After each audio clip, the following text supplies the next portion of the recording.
வெகு சட்டப்பேரவை தலைவர் அவர்களே வணக்கம். பொன்மனச்சம்மல் புரட்சித் தலைவர் எம்ஜிஆர் அவர்களையும் இதயம் புரட்சித் தலைவி அம்மா அவர்களையும் முதலிலே வணங்கி, வரலாற்று சிறப்புமிக்க இந்த அவையில் புனிதமான இறக்கியில் பொறுப்பேற்றுள்ள மாண்புமிகு சட்டப்பேரவை தலைவர் அவர்களுக்கு எனது இதயபூர்வமான நல்வாழ்த்துக்களை முதலிலே தெரிவித்துக் கொள்கின்றேன்.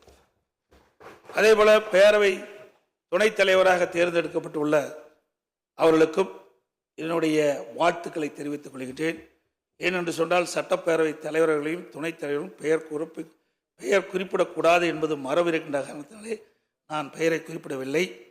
ஆகவே அனைத்து இந்திய அண்ணா திராவிட முன்னேற்ற கழகத்தின் சார்பாக சட்டப்பேரவை தலைவராக பொறுப்பேற்றுள்ள தங்களுக்கும் சட்டப்பேரவை துணைத் தலைவராக பொறுப்பேற்றுள்ள அவர்களுக்கும் இதயபூர்வமான நல்வாழ்த்துக்களை இந்த நேரத்தில் தெரிவித்துக் கொள்கின்றேன். இன்றைக்கு ஆளுங்கட்சி எதிர்கட்சி என்று பாராமல், இன்றைக்கு தாங்கள் இந்த பக்கமும் அந்த பக்கமும் சாயாமல் நடுநிலையோடு வைக்கும் தராசு போல நீங்கள் என்றும் செயல்பட வேண்டும் என்று அன்போடு இந்த நேரத்தில் கேட்டுக்கொள்கின்றேன். எந்த அளவுக்கு எதிர்கட்சிகளுக்கு பேசுவதற்கு வாய்ப்பு கொடுக்கின்றீர்களோ அந்த அளவுக்கு உங்களுடைய அரசு சிறப்பாக செயல்படும்.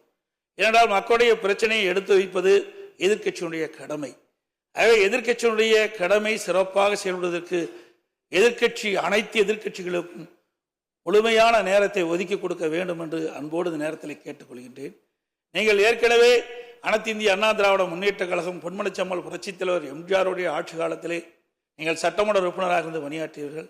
மாண்புமிகு அம்மாவுடைய காலத்திலும் சட்டமன்ற பணியாற்றியவர்கள். சட்டமன்ற பேர விதிகள் முழுமையும் நன்றாக தெரிந்தவர்கள். சிறப்பான முறையிலே பேசக்கூடியவர்கள். சிறப்பான முறையிலே அவையை நடத்தக்கூடிய திறமை மிக்கவர்கள்.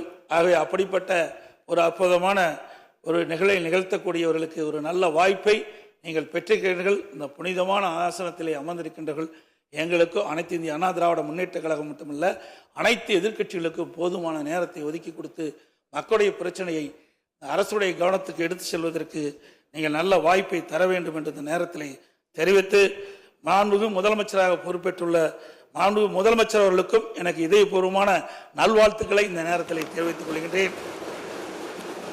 அதேபோல